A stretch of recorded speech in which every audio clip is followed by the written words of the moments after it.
C'est un grand honneur pour moi de présider au nom de Dr Cheikh Oumar, ministre de l'Éducation nationale, président du groupe national des partenaires de l'éducation et de la formation, la deuxième revue annuelle conjointe du programme d'amélioration de la qualité, de l'équité et de la transparence, paquet 2018-2030. Mesdames, Messieurs, conformément à la circulaire 009 PM du 10 février 2014, la tenue de la revue constitue non seulement un impératif institutionnel, mais surtout une exigence dans le cadre de la gestion axée sur les résultats, GAR. À ce titre, elle constitue pour le gouvernement un cadre privilégié d'échange et de dialogue avec ses partenaires autour des performances du secteur et des grands défis à relever ensemble. Cette année, malgré les perturbations notées tout dernièrement dans le climat sociopolitique, le secteur de l'éducation et de la formation a tenu à renforcer le processus de dialogue et à élargir la concertation en tenant les revues régionales avec toutes les académies entre avril et mai, les pré-revues avec l'ensemble des familles d'acteurs, les organisations de la société civile, les élus et les partenaires techniques et financiers entre mai et juin et la présente revue sectorielle. Mesdames, Messieurs,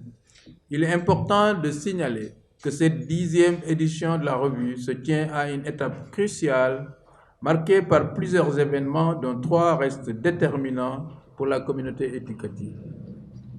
Il s'agit de la tenue du sommet sur la transformation de l'éducation en septembre 2022 à New York, sous la coordination du système des Nations Unies, à travers lequel son Excellence M. Macky Sall, président de la République, a pris des engagements qui nous invitent à repenser les futurs de l'éducation dans l'optique de sa transformation d'ici 2030. À ce titre, j'invite tous les acteurs du secteur de l'éducation et de la formation à prendre toutes les dispositions nécessaires pour la matérialisation de ces engagements. Il s'agit ensuite de l'élaboration d'un pacte de partenariat qui reflète la manière dont toutes les parties prenantes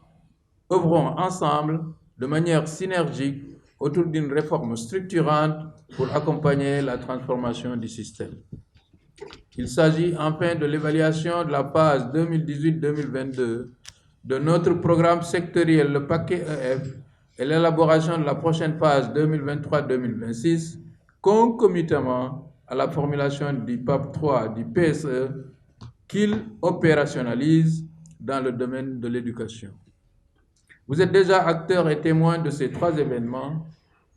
qui constituent des repères certains qui font de cette session une opportunité pour consolider le renouveau de notre système éducatif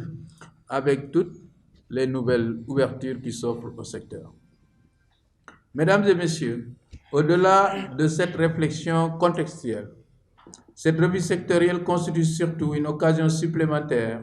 pour analyser avec l'ensemble du groupe national des partenaires de l'éducation et formation, GNPF, la portée de la mise en œuvre des grands axes de notre politique éducative. À ce titre, l'objectif poursuivi à travers ce processus inclusif et participatif est de procéder à une analyse approfondie des performances du secteur de l'éducation et de la formation en 2022 et de définir ensemble les perspectives pour une meilleure mise en œuvre du paquet pour l'année 2023. Il s'agira de manière spécifique de partager et valider le niveau de mise en œuvre des recommandations de la 9e revue du paquet, d'analyser les performances sectorielles à travers la matrice des indicateurs clés de performance de suivi du paquet et du rapport de performance RAP 2022. Valider le plan de travail PTA 2023 du paquet, identifier les difficultés rencontrées au cours de la mise en œuvre du paquet afin de préconiser des solutions et de formuler des recommandations. Mesdames, Messieurs, chers invités, c'est pourquoi j'exhorte l'ensemble des acteurs ici présents à procéder à une analyse approfondie des rapports qui seront présentés et à engager des échanges constructifs afin de formuler ensemble des orientations consolidantes en vue de renforcer les acquis et de mieux nous inscrire dans la dynamique d'offrir à nos apprenants de meilleures opportunités pour un accès équitable à des apprentissages de qualité dans un environnement sécure. En parlant d'acteurs, je fais référence prioritairement à mes collègues ministres et à leurs équipes, aux élus, aux OSC, sans oublier les partenaires techniques et financiers.